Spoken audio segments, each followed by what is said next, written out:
どうも健太です。今回は東大オープンキャンパス攻略法をお伝えします。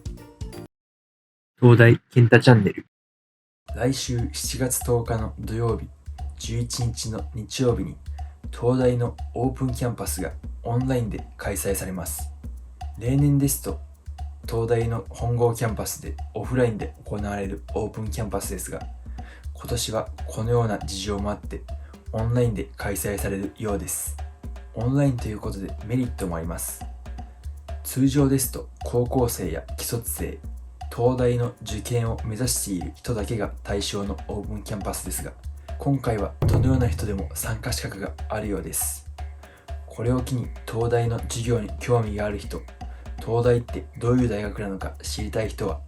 ぜひオープンキャンパスに参加してみて、東大の雰囲気を味わってみましょう。この動画では6年間東大に所属していた僕がオープンキャンパスの回り方、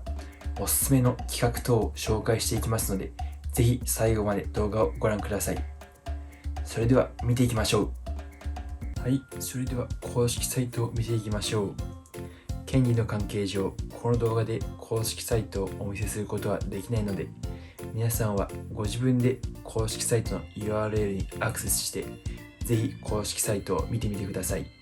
公式サイトの URL は説明欄に載せておくので、ぜひそちらから見てみてください。まずは実施要項。実施日時は7月10日の土曜日、11日の日曜日、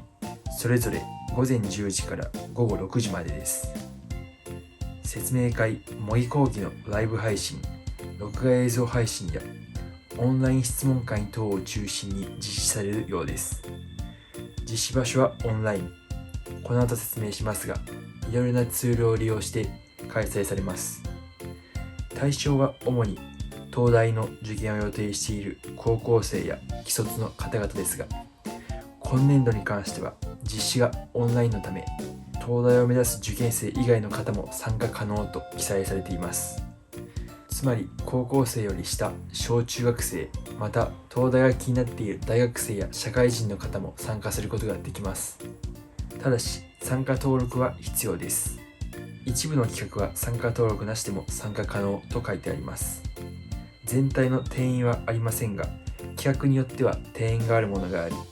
参加登録とは別にさらに申し込みが必要とのことです。続いて登録申し込みの方法。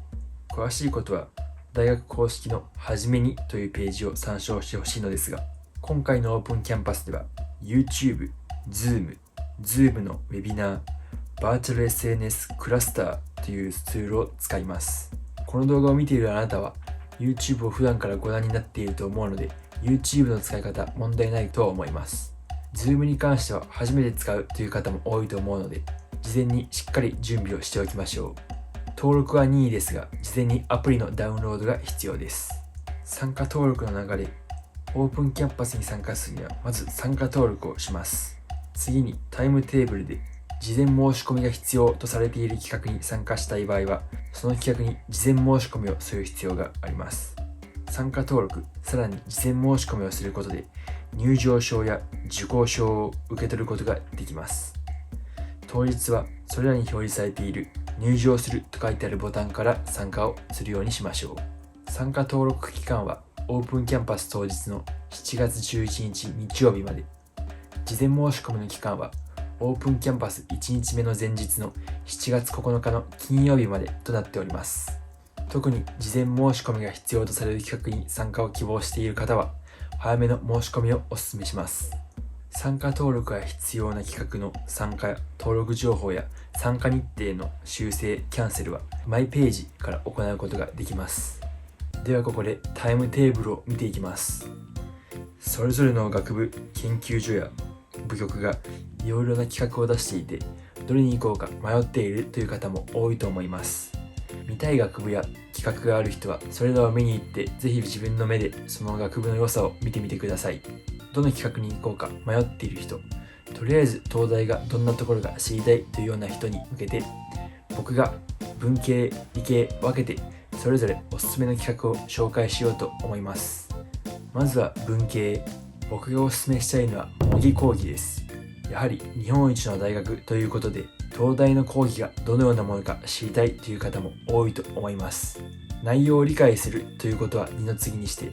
東大の講義の雰囲気を感じるためにも、模擬講義は僕が一番お勧めしたい企画です。10日土曜日でしたら、教育学部の模擬講義、人間性の基盤としての多様性、文化人類学の視点から、日曜日だったら経済学部の模擬講義がおすすめです。他におすすめなのは、日曜日の午前11時から開催されるデジタルアーカイブと記憶の回答バーチャル安田講堂という企画です。一昨年僕が大学院1年生の時にこのデジタルアーカイブの授業を受けたことがあります。太平洋戦争中のモノクロ写真をカラーに復元することで当時の記憶を鮮明に蘇らせるみたいな試みを技術的な観点と道徳的な観点それぞれから見直すみたいな内容だったのですが、この授業ではバーチャル安田講堂ということで安田講堂の昔の写真をカラーに復元することで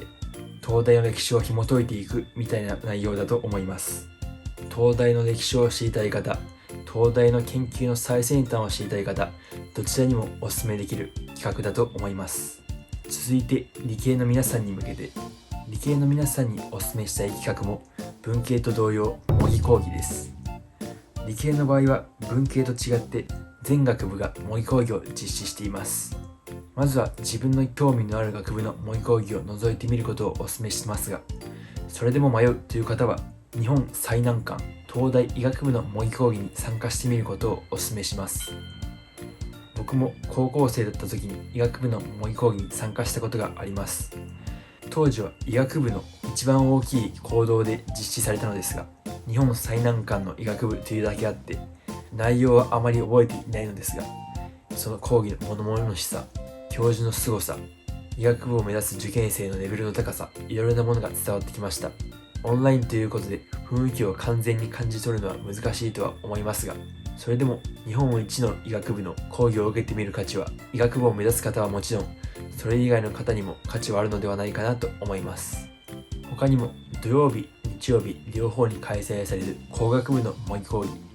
工学とは何か1、工学とは何か2も面白そうだなと感じます。工学に興味がある学生を対象に工学という学問を噛み砕いた内容が紹介されると予想します。工学の各分野から数学、物理、科学といった高校の各科目がどのように工学と結びつくか、そのようなことを学ぶことができるとのことです。よく数学って何の役に立つのという疑問があると思いますが、実際に理系科目がどのように工学に役立っているか、そのような内容を日本一の東大の教授の方々から学べる内容になっています。あと忘れてはいけないのが、僕が卒業した医学部生物科学科の模擬講義 DNA シーケンサー技術躍進が変えた世界です。正直 DNA シーケンサーって生物科学科とすごい近いというわけではないと思いますが、近年話題になっているヒトゲノムとかゲノム編集とか、他にも最近猛威を振るっているコロナウイルスとの関連についても講義がされるようです。僕もちょっと覗いてみようかなと思います。東大健太チャンネル。いかがでしたでしょうか。今回は僕が東大のオープンキャンパスのおすすめの回り方を紹介してきました。オープンキャンパス東大に関するいろいろな質問すべてお答えしようと思いますので、ぜひコメント等もどしどしお寄せください。いろいろな学部の細かい事情に関することも、僕がわからないことは他の学部の友達に聞きますので、遠慮なくぜひコメントしてください。また各企画の URL が公開されたこの動画の説明欄に記載しておきますので、ぜひオープンキャンパス当日にもこの動画に遊びに来てください。この動画が良かったと思いましたら、高評価、チャンネル登録よろしくお願いします。それではまた次の動画で、いや、東大でお会いしましょう。ご視聴ありがとうございました。チャンネル登録と高評価もよろしくお願いします。概要欄にブログ、Twitter、Facebook ページ、Instagram もありますので、そちらもよろしくお願いします。